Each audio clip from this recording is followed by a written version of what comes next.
নমস্কার বন্ধুরা, শুভ বিবাহের আজকের পর্বে রিভিউ নিয়ে আমি পৌঁছে গেছি তোমাদের সামনে। বাংলা সিরিয়াল সমাচারে তোমাদের স্বাগত জানিয়ে আজকের পর্বের রিভিউ আমি শুরু করছি।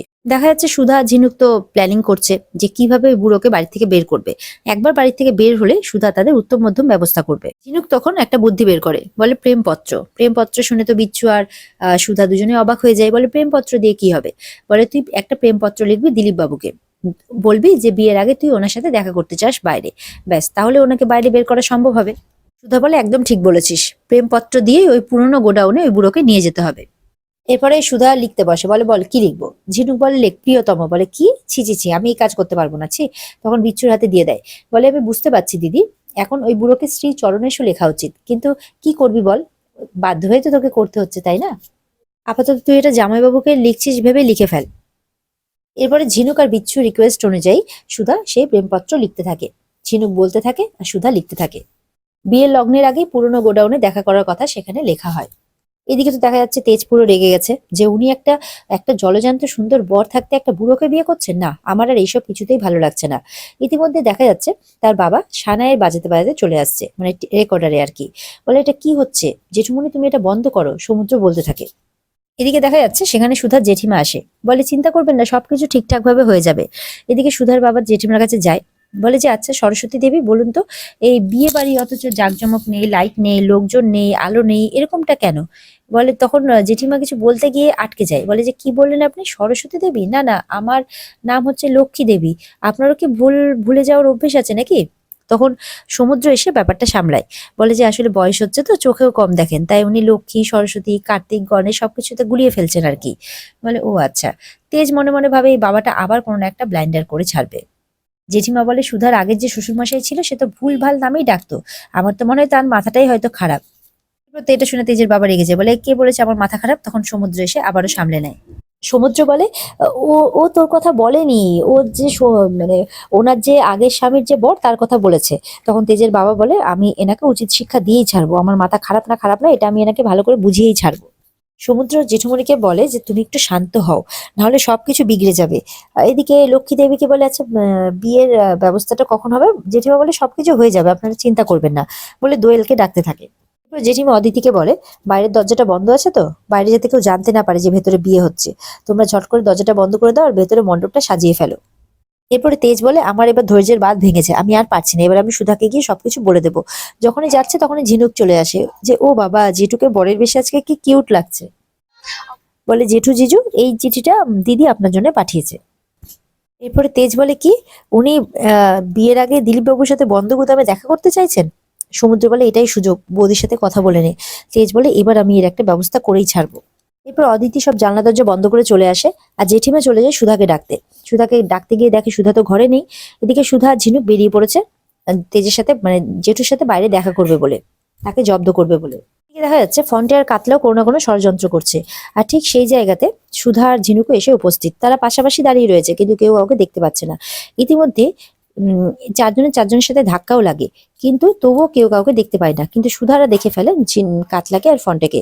সুধা তখন বলে কাতলাদা আর ফন্টে এখানে কি করছে? নিশ্চয়ই কোনো বিপদের আশঙ্কা, নিশ্চয়ই কোনো কিছু করতে চলেছে তারা। কিন্তু ফন্টেরা কিন্তু দেখতে পায় না, তারা তাদের তালেই আছে। এরপরে তো ঝিনুক বলে যে তাড়াতাড়ি কর দিদি, নাহলে বাড়িতে এতক্ষণে খোঁজাখুঁজি শুরু হয়ে গেছে। এদিকে তো অদিতি, দোয়েল সবাই মিলে খুঁজছে কিন্তু কেউ খুঁজে পায় না। এদিকে অদিতি বলে পুরো বাড়িতে তো ঝিনুককেও খুঁজে পাওয়া গেল না। তখন বিচ্ছুকে ডাকে, বিচ্ছুর সাথে সাথে মিলনও আসে, বলে এক্ষুনি তোরা সুধাকে খুঁজে বের কর, আমি জানি না, যেখান থেকে পারিস খুঁজে বের কর। তখন এদিকে বিচ্ছু তার দাদাকে মানে মিলনকে বলে দেয় যে তোমাকে তো সবটাই বললাম, তুমি এক কাজ করো, তুমি এদিকটা সামলাও, আমি ওদিকটা সামলাচ্ছি। এদিকে বিচ্ছু বলে চিন্তা করো না, আমি এক্ষুনি বাইরে থেকে নিয়ে আসছি। আর মিলন বলে চিন্তা নেই, লগ্নের আগে ঠিক সুধা চলে আসবে। এদিকে তো তেজ, সমুদ্র আর তার বাবা বসে আছে আর ঠাম্মি এদিকে শুনিয়ে কথা বলছে, দুদিন পর চিতাই উঠবে, এখন শখ কত, এখন এসছে বিয়ে করতে একটা ছুরির বয়সের মেয়েকে, এরকম ভাবে বলে যাচ্ছে। তখন তেজের বাবা বলে উনি কিন্তু খুব রেগে গেছেন। সমুদ্র বলে রেগে যাওয়ার মতোই তো ঘটনা ঘটছে। পরে তেজের বাবা উঠে পড়ে, বলে যাই একটু কুটুমকে সামলে আসি। বলে সমুদ্র বলে প্লিজ তুমি যেও না। তেজকে বলে তুমি তুমি মানে তুই একটু সামলা জেঠুকে প্লিজ। তেজও তখন বারণ করে তার বাবাকে, বলে আমি এখান থেকে কি করে বেরাবো সেটা তুমি বলো। তখন তেজের বাবা বলে সেই কারণেই তো যাচ্ছি, নিজের বাপের উপর একটু ভরসা রাখ। তেজের বাবা তখন ঠাম্মিকে গিয়ে বলে কাকে আপনি বুড়ো বলছেন? বলে কেন, এখানে কি আর কোনো বুড়ো দেখতে পাচ্ছেন? এই বুড়ো বয়সে কি ওনার ভীমরতি হয়েছে নাকি? বলে খবরদার, বুড়ো কিন্তু একদম বলবেন না। তেজের বাবা বলে দেখুন অপমান করবেন না। ঠাম্মি বলে অপমানের কি দেখেছেন, কি দেখেছেন? নির্লজ্জ বেহায়া কোথাকার, চিতায় ওঠার বয়সে ছাদনাতলায় বসবেন। তেজের বাবা তখন বলে আমরা তো সবই মেনেছি। ঠাম্মি বলে কি মেনেছেন, কি মেনেছেন? বলে এই যে বিয়ের কোনো আয়োজন নেই, জাঁকজমক নেই, লোকজন নেই, তারপরেও তো আমরা সবকিছু চুপ করে মেনে নিচ্ছি। তখন সেখানে জেঠিমা আসে, বলে কি হয়েছে মেসোমশাই? তেজের বাবা বলে কি আর হবে, উনি আমাকে বুড়ো বলছেন আর কি। বলে জেঠিমা বলে মা, মেয়ে শ্বশুর বাড়ির লোককে এরকম করে বলতে আছে নাকি? তখন ঠাম্মি বলে নিকুচি করেছে এই বিয়ের। তেজের বাবা বলে দেখলেন তো, যান আমরা কোনো কিছু শুনবো না, এখন আমরা কন্যাকে নিয়েই চলে যাবো এখান থেকে। বলে হ্যাঁ দেখি কি করে নিয়ে যান, নিজের হাত পা নিয়ে ফেরত যেতে পারেন কিনা আগে দেখি, তারপরে কন্যাকে নিয়ে যাওয়ার কথা ভাববেন। এরপরে তো তেজের বাবা তেড়ে চলে আসে, বলে শাসাইতেছেন আমাকে এই নিয়ে। তখন ঠাম্মি, জেঠিমা, তেজের বাবা এই সবার মধ্যে একটা কাইকিচির লেগে যায় আর কি। আর ঠিক এই সুযোগে সমুদ্র তার দাদাকে নিয়ে বেরিয়ে যায়। এরপরে তেজের বাবা বলে যে এই মহিলা মানে পিসিমা খুব কষ্ট পেয়েছে, সত্যিটা কি তাহলে বলে দিব আমি? কাতলা বাইরে অপেক্ষা, মানে এদিকে দেখা যাচ্ছে আর কি যে ফন্টি আর কাতলা অপেক্ষা করছে বাইরে, যে ওই বুড়ো কখন বেরোবে। এদিকে তো তেজ চলে এসছে রাস্তাতে, এসে কি করবে কোথায় যাবে কিছু বুঝতে পারছে না। তখন কাতলা ফন্টি কাতলাকে বলে যে যা তুই যা। বলে কেন, তুই তো যাবি? বলে না রে, এর আগের দিন আমাকে অনেক কেলিয়েছিল, বুড়ো হতে পারে কিন্তু শরীরে অনেক জোর আছে। বলে যা, পরিষ্কার বলছি তুই যা। তখন তো ফন্টে যাবে কি, তখন দেখে যে সামনে ফন্টেদেরই বাইক রাখা। এবার তেজ কি করবে কিছু ভেবে না পেয়ে দেখে যে বাইকে তো চাবি লাগানো আছে, যায় এটাতে করে সুধাকে খুঁজতে যায়। তখন ফন্টেদের বাইকে করে তেজ বেরিয়ে পড়ে, সঙ্গে সমুদ্র চলে আসে, সমুদ্র বেরিয়ে পড়ে। তখন ফন্টে বলে এ কি মডার্ন বুড়ো, আমাদের বাইক নিয়ে চলে গেল। তখন ফন্টে তার সঙ্গ সাথীকে ফোন করে দেয় যে আমাদের বাইক নিয়ে একটা বুড়ো সুধার বাড়ির ওদিক দিয়ে গেছে, ফলো কর যে কোথায় যাচ্ছে। আর এদিকে দেখা যাচ্ছে তেজ যখন যাচ্ছে বাইকে করে, বলছে আমি সুধাকে একদম ভুল চিনেছি, একদম ভুল চিনেছি, দেখিস আজকে একটা এর ব্যবস্থা আমি করেই ছাড়বো। এরপর একটা সিগন্যাল পড়ে যায়। আর এদিকে দেখা যাচ্ছে গাড়ি করে ইমনের মা আর সুধার ঠাম্মি, মানে তেজের ঠাম্মি আর কি, তারাও গাড়ি করে আসছে সুধারি বাড়িতে দেখার জন্য যে কি ঘটছে।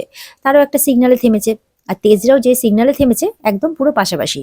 এরপরে ইমনের মা বলে এ কি, এই দেখুন এই বুড়োকেই তো বিয়ে করছে সুধা, কিন্তু এই বুড়ো বিয়ের মণ্ডপ ছেড়ে এখানে কি করছে?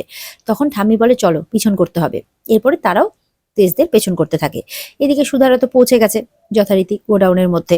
তখন ওদিকে ফন্টেদের লোক খবরও দিয়ে দেয় যে সুধারা গোডাউনে পৌঁছে গেছে। বলে আমাদের বাগবাজারে সে পুরনো গোডাউনে? বলে হ্যাঁ।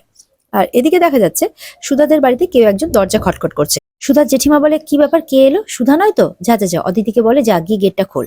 তখন অদিতি তো ভয়ে ভয়ে গেটটা খোলে, যেই গেটটা খুলেছে অমনি দেখে যে তেজের মা, মেজো মা, ডলি, রেশমি সবাই মিলে ব্যাট আর লাঠি সব হাতে নিয়ে চলে এসছে। ঢুকে পড়ে, কি হচ্ছে কি হচ্ছে, কি আমাদের বাড়ির বউয়ের সাথে এসব কি হচ্ছে, এখানে কি শুনছি, এই সমস্ত ইয়ে করে ঢুকে পড়েছে আর কি। এই দেখে তো সুধার বাড়ির লোক পুরো অবাক। মেজমারা বলে আমরা এখানে কিছুতে এইসব হতে দেবো না। এদিকে তেজের বাবা বলে মহিলা ব্রিগেড এখানে আবার কি করছে? তেজের বাবা তো এদিকে মুখটা আড়াল করতে থাকে। তেজের মা বলে ভুলে যাবেন না, সুধা কিন্তু আমাদের বসু মল্লিক বাড়ির বউ। এটা জিজ্ঞাসা করতে থাকে বলুন বৌদি কোথায়, পুরো ঘরে তারা খুঁজতে থাকে। এদিকে তো মিলন আসে, মিলন এসে বলে এ কি আপনারা এসব কি নিয়ে এসছেন? তেজের মায়ের তখন চোখ পড়ে তেজের বাবার দিকে, একটু অবাক হয়, কিন্তু তার মনে পড়ে যে তরিতা বলেছিল যে একজন বড়লোক বুড়ার সুধার দিকে নাকি নজর পড়েছে।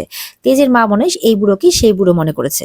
তো সেই মহিলা ব্রিগেড টিম চলে এসেছে তেজের বাবার কাছে, গিয়ে বলে খুব শখ না আমার বৌমাকে বিয়ে করবে তুমি? তেজের বাবা বলে আমার কথাটা একবার শুনুন। বলে কোনো কথা শোনার নেই, খুব শখ না বিয়ে করা? তেজের বাবা বলে যে আমি বিয়ে করুম না, আমি বিয়ে করুম না, আমার নাম তো আর অশোক কুমার নয়। তখন তো তেজের মানে সুধার জেঠিমা বলে অশোক কুমারটা আবার কে?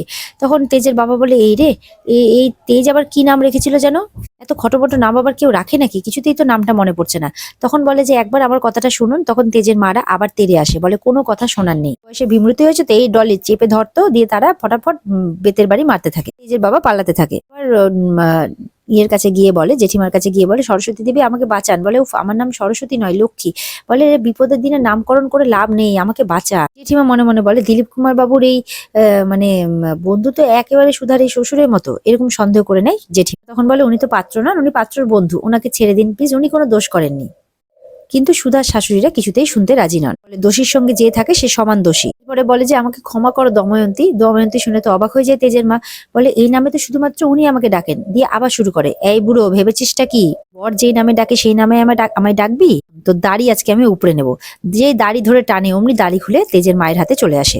সবাই তো অবাক হয়ে যায়, চিনে ফেলে তেজের বাবাকে। বলে তেজের বাবা বলে হ্যাঁ আমি আমি তোমার বর দময়ন্তী। আর তেজের বাবাকে দেখে তো সবাই তখন অবাক হয়ে যায়। তেজের মা তো তখন কাঁদতে শুরু করে দেয় যে কি হলো তাহলে আমার হাতে। তো তেজ পৌঁছে গেছে সেই গোডাউনে।